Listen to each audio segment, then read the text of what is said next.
પરમ કૃપાળુ શ્રીજી મહારાજ, બાપાશ્રી, સમસ્ત સદગુરુઓ તથા અનંત દિવ્ય મુક્તોની આ દિવ્ય સભામાં ઉપસ્થિત સર્વે સંતો તથા આપ સર્વે મુક્તોના ચરણોમાં સાષ્ટાંગ દંડવત પ્રણામ છે. જય સ્વામિનારાયણ.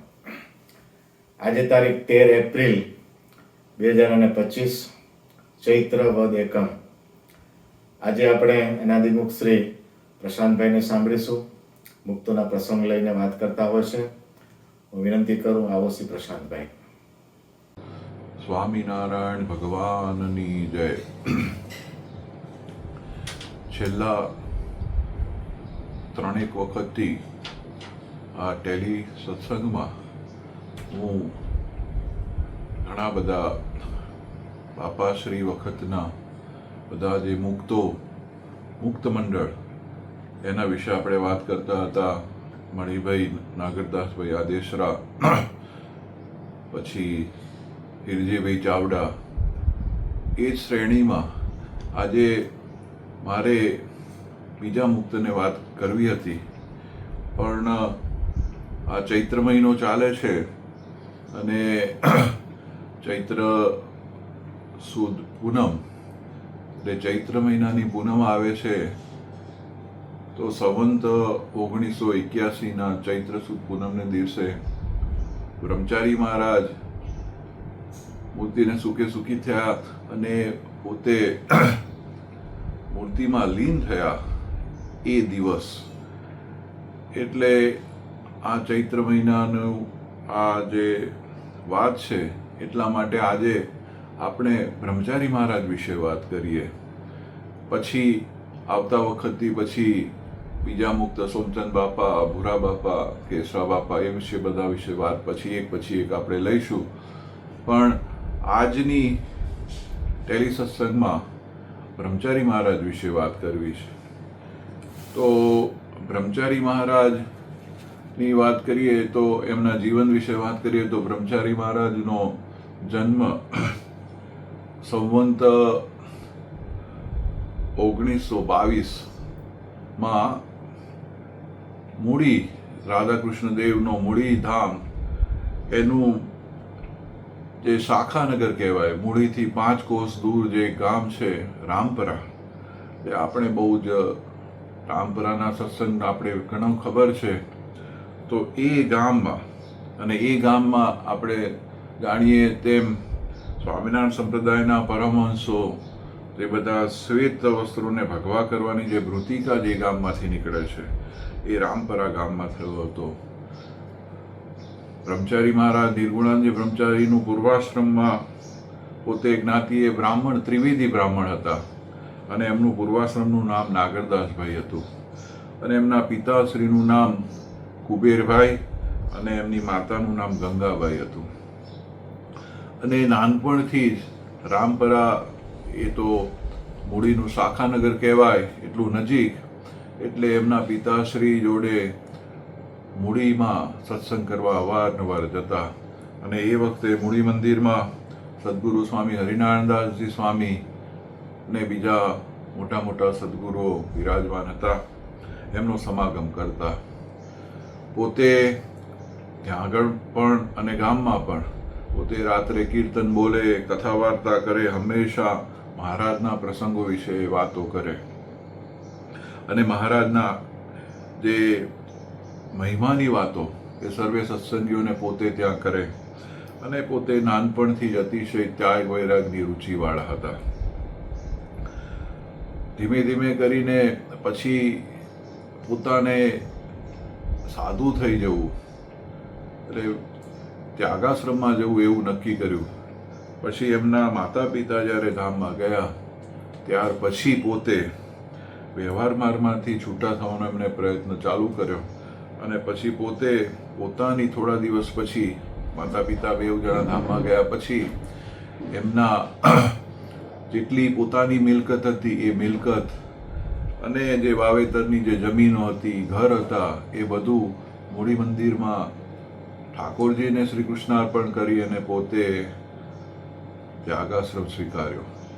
અને પછી પોતે નૈષ્ઠિક બ્રહ્મચારીની દીક્ષા લેવા માટે થોડો વખત માટે ધોળકા મંદિરમાં પોતે ત્યાં ગયા. અને એ વખતે ધોળકા મંદિરમાં જે સદગુરુ બ્રહ્મચારી મહારાજના વખતમાં જે વાસુદેવાનંદ બ્રહ્મચારી હતા, એ વાસુદેવ બ્રહ્મચારીના શિષ્ય નિરંજનાનંદ સ્વામી બ્રહ્મચારી હતા, એમની પાસે જઈને રહ્યા. અને એ વખતે ત્યાં ધોળકા મંદિરમાં સ્વામી ઈશ્વરચંદ્રદાસ સ્વામીનો એમને સમાગમ થયો. અને આપણે સૌ જાણીએ છીએ કે ઈશ્વર સ્વામી જોડે જેનો સમાગમ થાય એને મહારાજનું જ્ઞાન, સર્વોપરી જ્ઞાન, અને એ વખતે સ્વામી જોડે જે આવે, સ્વામીના સહેજે પ્રભાવમાં આવે, અને પછી સ્વામી પ્રત્યે એમને અતિશય સ્નેહ થયો. પછી સ્વામીએ એમને એમ કીધું કે તમને આટલો બધો વૈરાગ છે, આવું છે, અને કચ્છ દેશમાં અત્યારે રાધી મહામુક્તરાજ બાપાશ્રી પોતે પ્રગટ છે, તો તમે એમ કરો કે તમારો આવો વૈરાગ છે, અને ભુજ મંદિરમાં અક્ષરજીવનદાસ સ્વામી જે છે એ અતિશય ત્યાગની મૂર્તિ છે અને અતિશય મોટા સંત છે, તો તમે ભુજ મંદિરમાં જાઓ, એવું બ્રહ્મચારી મહારાજને ઈશ્વર સ્વામીએ સૂચન કર્યું. અને તમે ત્યાં આગળ ભુજ મંદિરમાં જજો, ત્યાં ઠાકોરજીની સેવા કરજો, અને પછી ત્યાં આગળ તમને બાપાશ્રીનો પણ તમને ત્યાં જોગ સમાગમ થશે. સ્વામીને પણ આ વાત બહુ સારી લાગી, એટલે પોતે ધોળકા મંદિરથી પછી ભુજ અક્ષરજીવનદાસ સ્વામી પાસે ગયા. અને ત્યાં અક્ષરજીવનદાસ સ્વામી પાસે જઈને બધી વાત કરી. ઈશ્વર સ્વામી તો પહેલેથી જ અક્ષરજીવનદાસ સ્વામી સાથે નિર્ગુણદાસજી સ્વામી જોડે જતા, ત્યારે સ્વામીને ઓળખતા બધા, એટલે એમને વાત કરી. અને એમને ત્યાં આગળ ભુજ મંદિરમાં ઠાકોરજીની સેવા માટે પોતે ત્યાં રહ્યા.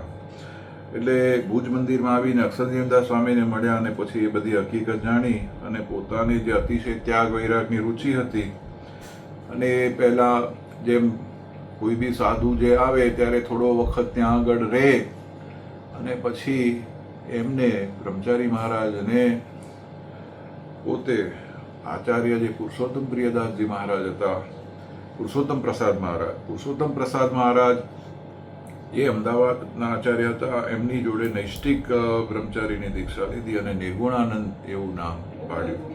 અને પોતે ભુજ મંદિરમાં પૂજારી તરીકેની સેવામાં પોતે રાખ્યા. અને પોતાને તો અતિશય દિવ્ય ભાવ મહારાજની મૂર્તિઓની સેવા કરતા, અને દિવ્ય ભાવ પ્રત્યક્ષપણે માનીને ભગવાનની પૂજા કરતા.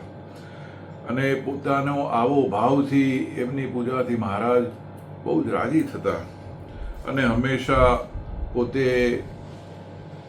મહારાજની સેવા કરે, કીર્તનો ગાય અને સભામાં બેસે. અને જ્યારે બાપાશ્રી વૃષપુરથી ભુજ મંદિરમાં દર્શન કરવા આવે, ત્યારે બાપાશ્રીને હાથ જોડે વિનયથી બાપાશ્રીને અતિશય હેતપૂર્વક પ્રસાદીના હાર પહેરાવે, રાજી કરે. અને જ્યારે પણ એમને એમાંથી નિવૃત્તિ મળે ત્યારે પોતે બાપાશ્રીનો સમાગમ કરે.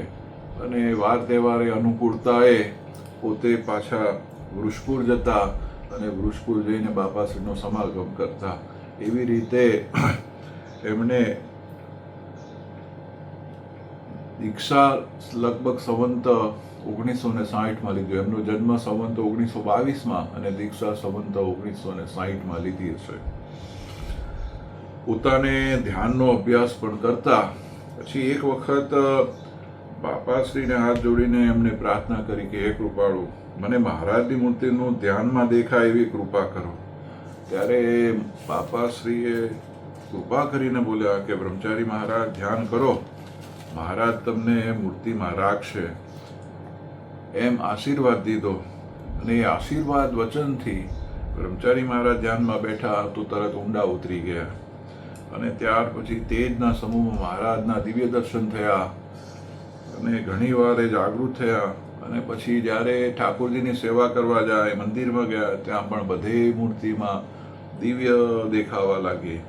અને એ વખત પછી બ્રહ્મચારી મહારાજને હંમેશા મહારાજની મૂર્તિનો આત્મામાં સાક્ષાત્કાર થયો, અને અખંડ એને દેખતા, અને એ આનંદમાં અને એ મસ્તીમાં હંમેશા રહેતા.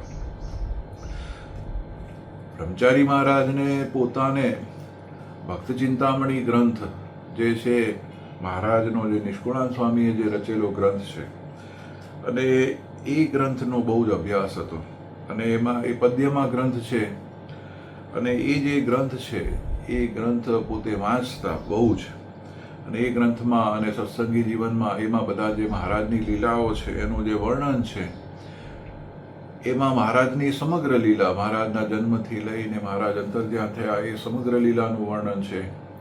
પણ એની અંદર મહારાજ જે કચ્છમાં જે પધાર્યા હતા, એ જે 7 વર્ષનો ગાળો જે કહેવાય, સંવંત 1861 થી તે સંવંત 1868, એ જે 7 વર્ષના ગાળામાં જે મહારાજ કચ્છમાં વિચર્યા, એ જે પ્રસંગની જે વાતો, એ અચ્યુતદાસ સ્વામીએ જે ભુજના મહંત હતા, મહાસમર્થ સદગુરુ હતા, એમણે કચ્છ લીલા ગ્રંથ કર્યો, એમાં એ ગદ્યમાં લખી છે.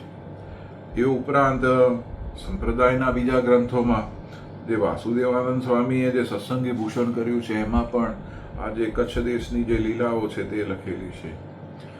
તો એ જે બધી જે કચ્છની લીલા, એ પોતે જે ગદ્યમાં અને એવી રીતે જે લખાયેલી છે, તો એ જે લીલા, તો એમ કે પદ્યમાં જેમ ભક્ત ચિંતામણીમાં લખેલી છે, એવી રીતે એમ કે એ લીલા બધી મહારાજની કચ્છ દેશની લીલા એમ કે પદ્યમાં લખવું, એવું બ્રહ્મચારી મહારાજને પોતાની ઈચ્છાથી અને પોતાનો જે આ સંકલ્પ હતો, તે સદગુરુ અચ્યુતદાસજી સ્વામી જે ગ્રંથ જે ગદ્યમાં લખ્યો હતો, એ જ ગ્રંથ પોતે એમ કે પદ્યમાં લખે, એ પોતાની જે ઈચ્છા હતી. તો એ વખતના જે ભુજના મહંત હતા, જે અક્ષરજીવનદાસ સ્વામી, એ અક્ષરજીવનદાસ સ્વામીને ઉપરોક્ત જે લીલા જે ગ્રંથ હતો એના વિશે વાત કરી કે ભાઈ, અને પછી સૌએ એના કે હા તમે લખો, એટલે પોતે સૌએ એમને અનુમોદન આપ્યું. ને પછી પોતે એ જે પોતાનો જે સંકલ્પ હતો તે પોતાના ગુરુ તુલ્ય માનેલા એમાં અનાદિ મુક્તરાજ બાપાશ્રીને પોતે જણાવ્યું કે આ મહારાજની જે કચ્છની લીલાઓ છે એના વિશે મારે ગદ્ય ગ્રંથ જે છે એના પરથી મારે પદ્ય લખવું છે. ત્યારે બાપાશ્રી બહુ રાજી થયા. પછી બ્રહ્મચારી મહારાજે કીધું કે મને આ લખવો છે, પણ મને કવિત્વ શક્તિ નથી, એમ કે આવી રીતે લખવું, એમ કે એવું જે લખવું હોય તો એના વિશે બધું એના જાણવું પડે. ત્યારે બાપાશ્રી બહુ રાજી થઈને અતિશય પ્રસન્નતા જણાવી, અને પ્રસન્નતા જણાવીને એમ બોલ્યા બાપા કે ન પહોંચે રવિ ત્યાં પહોંચે કવિ, જે આપણે આમ બહુ પ્રખ્યાત વાયકા છે, એવી રીતે જ્યાં ન પહોંચે કવિ ત્યાં પહોંચે અનુભવી. એટલે બાપાએ કીધું કે તમે તો અનુભવી છો, અને તમને આ કવિત્વ શક્તિ શ્રીજી મહારાજ અને અમે આપશું, માટે તમે ગ્રંથ કરો, અને એ ગ્રંથ તમને મહારાજ તમારી ભેળા રહીને પૂરો કરાવશે. એમ કરીને બાપાશ્રીએ આશીર્વાદ આપ્યા, અને આશીર્વાદથી બ્રહ્મચારી મહારાજ બહુ રાજી થયા કે હવે આ ગ્રંથ પૂરો થઈ જશે. પોતે આ ગ્રંથ લખવો, જે પુરુષોત્તમ લીલામૃત સુખ સાગર ગ્રંથ લખવાનો, એમ પદ્યમાં લખવાનો જ્યારે પ્રારંભ કર્યો, ત્યારે પોતે ભુજ મંદિરમાં ઠાકોરજીની સેવા કરતા. એટલે ઠાકોરજીની સેવા કરવી બધી મૂર્તિઓની, એ તો, અને અત્યારે એ જે જૂનું મંદિર હતું આપણું, એ મંદિર હતું, ત્યાં આગળ નરનારાયણ દેવ, મહારાજ, એની બધી જે મૂર્તિઓ હતી એમની સેવા કરવી, એ બધું ઘણું કામ હોય. સવારે મંગળાથી લઈને રાત્રે શયન સુધી 5 વખત આરતી, ને પોતે હંમેશા ભગવાનના થાળ કરવા, ઠાકોરજીને જમાડવા, એ ઘણી બધી પ્રવૃત્તિ હોય. પણ એ બધી વચ્ચે પોતે આ ગ્રંથ લખવાનો પ્રારંભ કર્યો. આ સેવા કાર્ય તો ચાલુ જ રાખ્યું, સાથે સાથે આ ગ્રંથ લખવાનો પ્રયત્ન.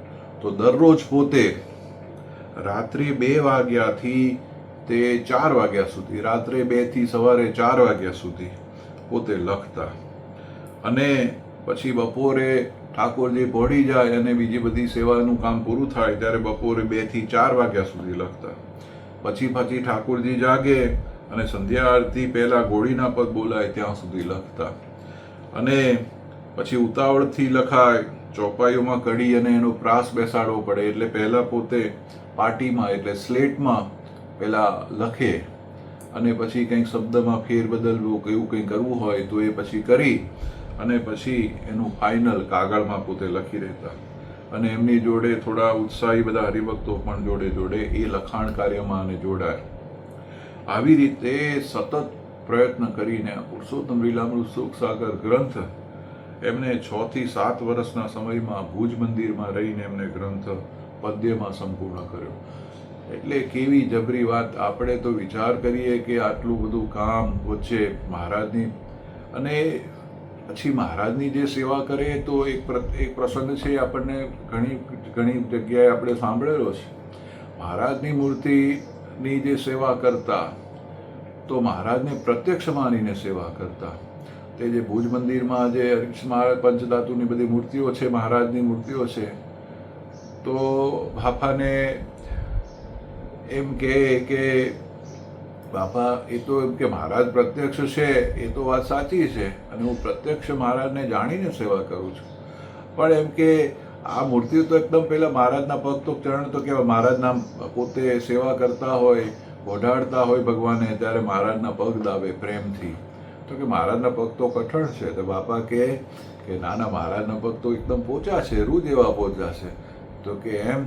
તો પછી બાપાના વચને પછી જ્યારે કૃષ્ણ મહારાજના પગ દબાવવા ગયા ત્યારે મહારાજે એમને એવો ચમત્કાર દેખાડ્યો. પોતે જાણે પ્રત્યક્ષ હોય ને જાણે મનુષ્ય રૂપે હોય ત્યારે ચરણ કેવા હોય એવા ચરણ સ્વામીને એવો અનુભવ કરાવ્યો બ્રહ્મચારી મહારાજને. એટલે મહારાજ જે છે એ પ્રત્યક્ષ છે એવું મૂર્તિમાં પોતાને તો હતું જ, પણ એવો મહારાજે એમને અનુભવ કરાવ્યો. એવા બ્રહ્મચારી મહારાજ એમણે પછી આવી રીતે આ જે ગ્રંથ જે છે એ લખ્યો. અને મહારાજને પોતે મહારાજ પ્રત્યક્ષ હોય એમ મહારાજના કાંડું જોવે, મહારાજની નાડ જોવે કે મહારાજ તમને આજે ઠીક નથી, આજે તમને તાવ છે, બરાબર છે, તાવનો વાવર ચાલતો હોય ત્યારે મહારાજનો આવી રીતે પૂછે. મહારાજની નાડ જોવે, મહારાજને છાતી એમ કે પેલું આમ લગાવે, અને આમ જાણે પ્રત્યક્ષ કોઈ હોય એમને કેવી સેવા કરે એવી પોતે સેવા કરતા. અતિશય સ્નેહથી, અતિશય પ્રેમથી ભગવાનની સેવા કરતા. અને આ જે ગ્રંથ પુરુષોત્તમ લીલામૃત સુખ સાગર ગ્રંથ જે છે એ પૂરો થયો પછી જ્યારે સંવંત 1974ની સાલમાં અષાઢ માસમાં બાપાશ્રીએ મોટો મંદવાડ ગ્રહણ કર્યો, અને એક મંદવાડ ગ્રહણ કરી અને પોતે આ લોકમાંથી અદૃશ્ય થવાનો સંકલ્પ કર્યો. પછી બધા મુક્તોએ, બધા ઈશ્વર સ્વામી સદગુરુઓએ, ઈશ્વર સ્વામી વૃંદાવન સ્વામી તથા બધા બહુ જ પ્રાર્થના કરી. એટલે પછી બાપાશ્રીએ આશીર્વાદ દીધા. ત્યારે પણ બ્રહ્મચારી મહારાજ ત્યાં હતા બાપાશ્રીની સેવામાં, જે સર્વે બધા સાધુઓને બધા હતા, ત્યારે બ્રહ્મચારી મહારાજ પણ ત્યાં હતા. તો સંબંધો પછી બાપાશ્રી અતિશય રાજી થયા, અને રાજી થઈને કીધું કે હવે અમે 10 વર્ષ વધુ રહીશું. ત્યાર પછી બાપાશ્રી પોતે મંદવાડને રજા આપી, અને ત્યારે વૃષપુરમાં પુરુષોત્તમ લીલામૃત સુખ સાગર ગ્રંથની પહેલી વખત પારાયણ કરી.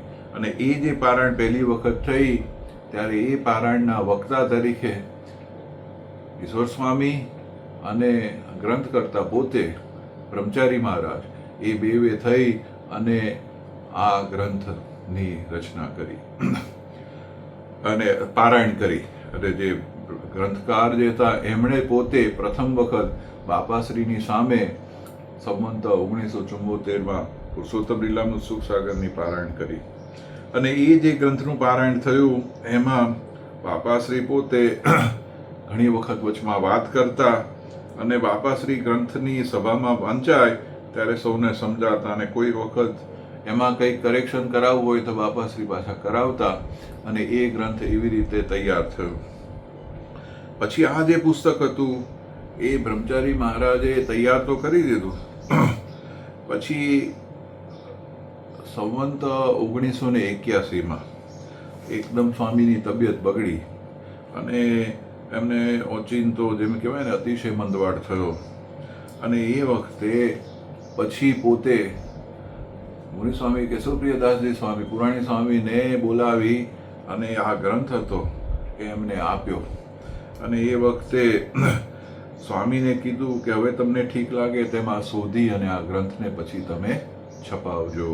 એટલે પોતાની હયાતીમાં પુરુષોત્તમ લીલામૃત સુખ સાગર છપાયું નહોતું, પણ ગ્રંથ આખો તૈયાર થઈ ગયો હતો ને એની એક વખત એ જે હસ્તલિખિત ગ્રંથ હતો એના પરથી પારાયણ પણ થઈ ગઈ હતી. પણ પછી એ ગ્રંથ જે છે એ પોતે મુનિ સ્વામી કેશવપ્રિયદાસ સ્વામીને આપ્યો અને એમને એમ કીધું કે તમે આ ગ્રંથ છપાવજો. અને પછી સંવંત 1981માં જ ચૈત્ર સુદ પૂનમ એટલે હનુમાન જયંતિના દિવસે સ્વામી ધામમાં પધાર્યા.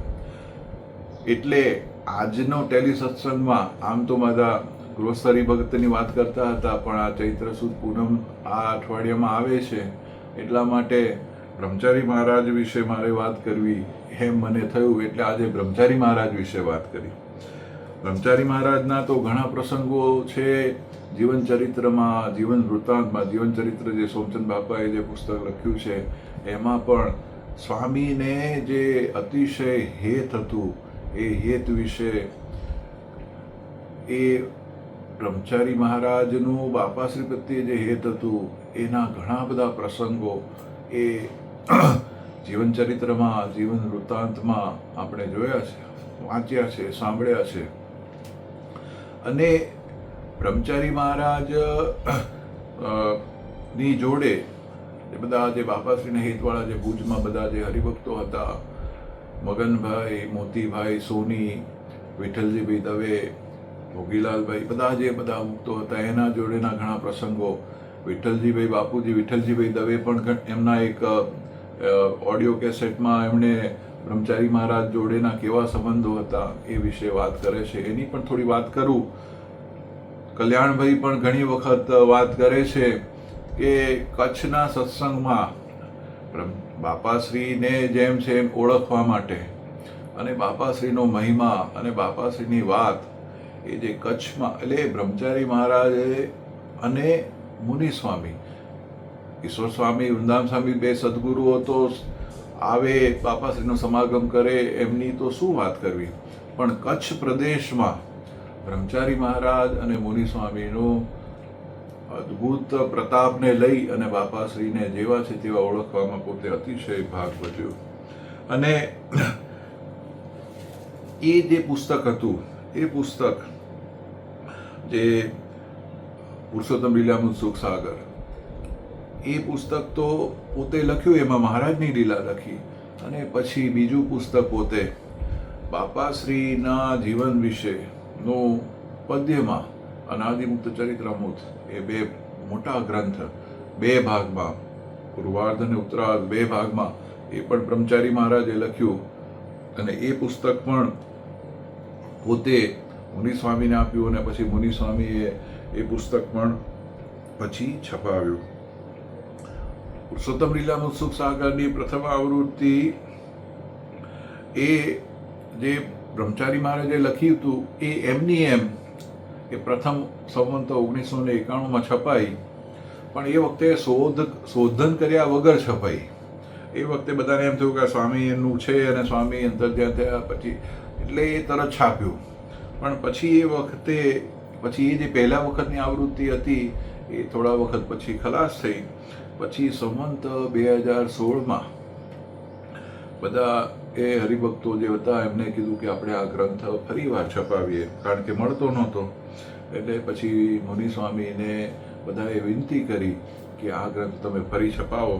એટલે બીજી આવૃત્તિ શોધીને, જે બ્રહ્મચારી મહારાજે મુનિ સ્વામીને છેલ્લી ભલામણ કરી હતી કે તમે આ શોધીને છપાવજો, એટલે પ્રથમ આવૃત્તિ જે છે એ એઝ ઇટ ઇઝ છાપી. અને બીજી આવૃત્તિ જે પુરુષોત્તમ લીલામૃત સુખ સાગર ગ્રંથની છે એમાં સ્વામીએ જે લખેલું છે એ બધી વસ્તુ એમની એમ, પણ જે શોધવાનું એટલે અમુક વસ્તુ કોઈક જગ્યાએ રિપીટ થતી હોય એવું બધું હોય, એને સહેજ પેલું કરી અને પછી ફરીવાર સહેજ વ્યવસ્થિત કરી અને પોતે મુનિ સ્વામીએ બીજી આવૃત્તિ સંવંત 2016માં પોતે છપાવી.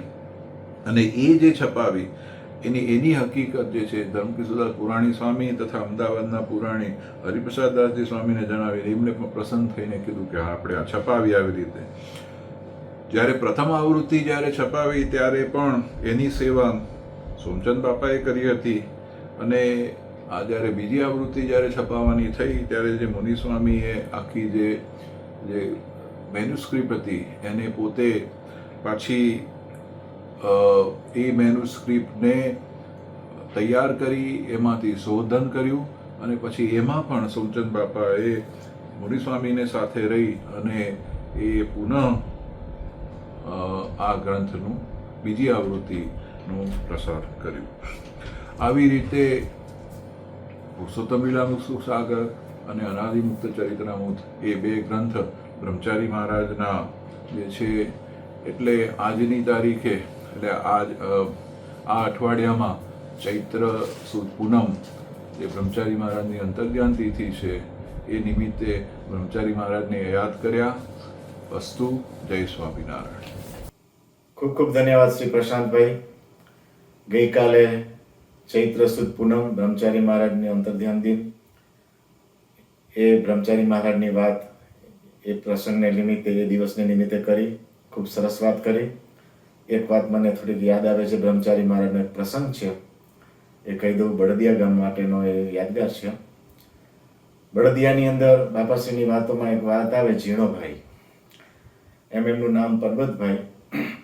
અમે એક કુટુંબમાં કહેવાઈએ. તો એમના દીકરા રામજીભાઈ વિદેશ જતા હતા. વિદેશ જતા પહેલા કચ્છમાં એવી રીત કે સૌ ભુજ મંદિર દર્શન કરી અને પછી જાય. તો એ ઝીણાભાઈના દીકરા રામજીભાઈ એ વિદેશ જતા હતા, આફ્રિકા.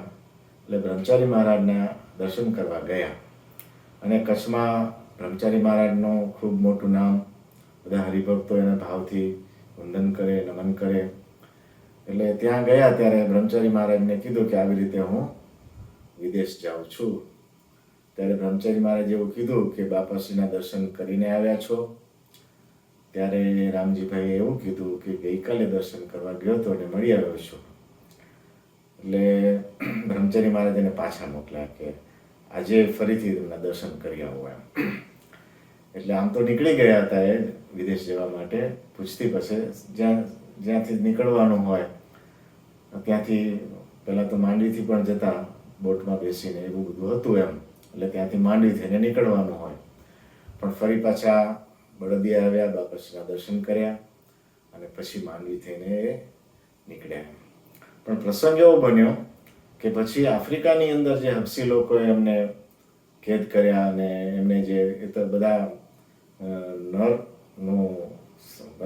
માંસ ખાય એવા બધા હબસીઓ હતા એમ. પછી બાપાશ્રી જે રક્ષા કરી એ પ્રસંગ આપણે જાણીએ છીએ. બાપાશ્રી એમને કીધું કે આ જગ્યા, એમને ઝૂંપડીમાં પૂરી રાખ્યા હતા. બાપાશ્રી કીધું કે આ જગ્યાએ લાત માર, બહુ પ્રાર્થના કરી અને પછી ત્યાંથી લાત મારીને પડી ગયું ને ત્યાંથી ભાગી નીકળ્યા અને પછી રક્ષણ થયું એનું. એ પ્રસંગ છે. એટલે બ્રહ્મચારી મહારાજે જે એમને પાછા મોકલ્યા ત્યારે એમને એમ લાગ્યું રામજીભાઈને કે આ અમારા કુટુંબમાં થોડુંક વાત છે, એટલે ખ્યાલ છે, વિસ્તારથી થોડુંક જાણીએ છીએ આ વાતને. અને એ રામજીભાઈના દીકરા ખીમજી બાપા, એટલે અમારા દાદા થાય આમ કુટુંબમાં, એ આપણા છત્રીનું જે પહેલું ટ્રસ્ટ મંડળ હતું એમાં એ ટ્રસ્ટી હતા. અને એ વખતનું જે મંદિર આપણે બન્યું ત્યારે એમનું દાનનું સૌથી મોટું દાન એમનું મંદિર બનવામાં, એ વખતમાં 62ની સાલમાં 10,000 રૂપિયાનું એમને દાન આપેલું. પણ એની પાછળ કોઈ પુરુષ તો આ બ્રહ્મચારી મહારાજ. એટલે એમના વંશજોમાં પણ પછી ટ્રસ્ટી થયા. મનજી બાપા જે આપણે હતા એ ટ્રસ્ટી થયા. તો કહેવાનું શું છે કે બ્રહ્મચારી મહારાજે કચ્છની અંદર બાપાશ્રીનો મહિમા બધાને કહ્યો હતો. એ જે વાત પ્રશાંતભાઈ કહી, તો એ પ્રસંગથી એ વાતને મેં યાદ કરી. હવે આપણે મુનિસ્વામીના આશીર્વચન લેશું. ત્યારબાદ 2 મિનિટની ધૂન કરી આજની આ સભાની આપણે પૂર્ણાહુતિ કરીશું. સહજાન સ્વામી મહારાજની જય, બાપા શ્રીની જય, સદગુરુ શ્રીની જય, સ્વામિનારાયણ ભગવાનની જય.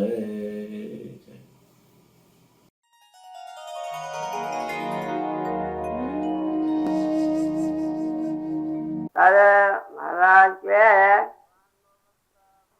જયારે એ ભગવાન નો ભક્ત ભગવાન ના ધામમાં જાય છે અને ભગવાન ને જેવા જાણ્યા હોય એવો થાય છે, પછી એ ભક્ત ને ભગવાન નો મહિમા ઘણો હજી સમજાય છે. આ જેટલો પેલો સમજતો હતો એ જયારે મુક્ત થાય ત્યારે એને ભગવાન નો મહિમા અપાર અપાર સમજાય છે. મારા જેવા મુક્તકો ભગવાનને ભજી ભજીને ઘણા થયા છે અને બીજા પણ થાય છે, પણ ભગવાન માંથી ઐશ્વર્ય પ્રતાપ સુખ આનું જેટલું ઓછું થવું નથી. ભગવાન નું તો અપાર ને અપાર પણ સામે છે, એટલે ભગવાન નો મહિમા હજી સમજાય છે આમાં. એટલે દાસ ભાવ પણ ભગવાન ને હજી કરે છે, દાસ હજી ભગવાન નો મહિમા શીશ શારદા બ્રહ્માજી ચાર જગ્યાએ કોઈ પાર પામતા નથી. મોટા મોટા મુક્ત છે, પરમે કાંતિ કો અનાદિ મુક્ત છે, એખાન ભગવાન ની મૂર્તિ મારે છે, ભગવાન ની મૂર્તિ નું સુખ ભોગવે છે. એમને પણ એ મૂર્તિ ના સુખ નો મહિમા નો પાર મારતો નથી. આટલું જ ભગવાન માં સુખ છે કે આટલું ભગવાન નું સામે થશે કોઈ પાર પામતા નથી. એમ અપાર અપાર ભગવાન નો મહિમા રહેશે. જેમ મહારાજ કે નિશાજલ નો સમુદ્ર ફર્યો હોય, એમાંથી ગમે એટલા પાણી પીએ, જેમાં ગમે એટલા નદીઓ આવે અને મેઘમાંથી લઈને વસ્તી કરે, નથી પાણી લઈને વસ્તી કરે તે ઓછું થતું નથી. બધી નદીનું પાણી આવે છે એ કઈ વધતું નથી. કેમ કે એ સમુદ્ર ઘાટ છે, એ વધે ઘટે નહીં, જેટલો જેટલો રહેશે. જેમ ભગવાન નો મહિમા પણ એવો છે કે વધે કે ઘટે નહીં, એવો ભગવાન નો મહિમા એ ભક્તને વધારે સમજાય છે જયારે મુક્ત દિશા આવે ત્યારે. એટલે એ ભગવાન ને વિશે દાસનું પણ વધારે થાય છે. ભગવાન ના ભક્ત ને સદાય ભગવાન ને વિશે દાસ ભાવ છે.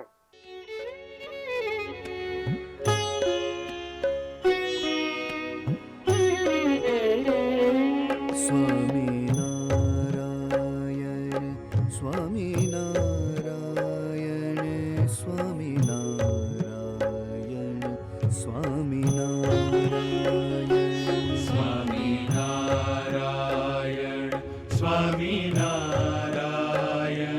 સ્વામિનારાયણ